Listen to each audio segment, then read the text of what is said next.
Oh, hello, I did not see you there. Have you ever wondered how speculators actually make money from markets going down in value? Well, if you have, stay tuned. So, there's two main ways that speculators can do this. So the first is a strategy which is referred to as short selling, and the other is a strategy through put options.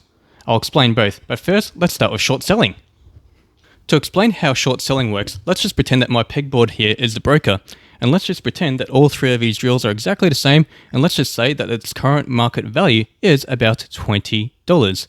With that in mind, let's just say that I wanted to do a short sell. So how would I go about it? I can sell a drill without actually owning the drill. So let's actually play this out. Let's just say that I wanted to sell a drill to my dog Smokey. So the first thing that would happen here is that we'd have to do the deal with the buyer.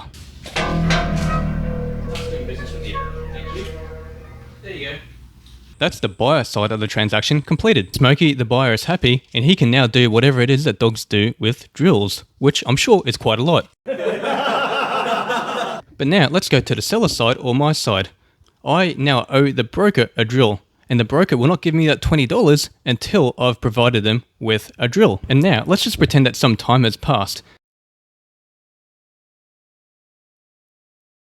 And the price of drills is not $20 anymore. The price of drills has actually dramatically fallen to $1. This is where a short seller can actually make some money. Now what they can do is they can actually use this $1 and buy a new drill. It could be the same drill that they sold to someone else, or it could be another drill from somewhere else. I've now got myself a drill which I paid $1 for.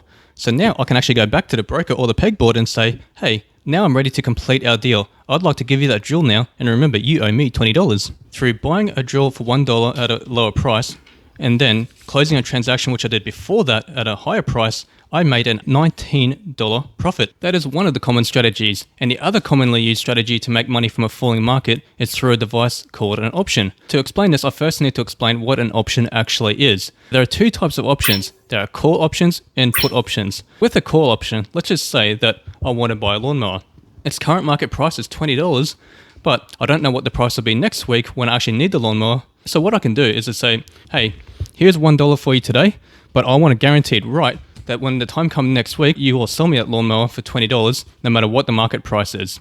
And if I agree to that, then what we have there is called a call option. And it can go the other way too. Let's just say that the seller of a lawnmower wants to sell it for $20, but they're worried that the price might crash next week. And what they could do is they could actually give me a dollar and say, if you accept this dollar, that means next week you have to buy the lawnmower off me for $20 no matter what. And so with that, if the price does go down, well then what they can do is they can actually buy a lawnmower from somewhere else at a discounted price and then force me to buy a lawnmower off them at the higher price. And so that is how people can make money from a put option. And with these options, there's two types of options. You either have normal options or you have naked options. So for a normal option, that means that you actually own the item that you're putting the option on. However, if you have a naked option, that means you do not even own the lawnmower and you're just purely speculating in the markets, hoping that things play out the way that you hope that they will.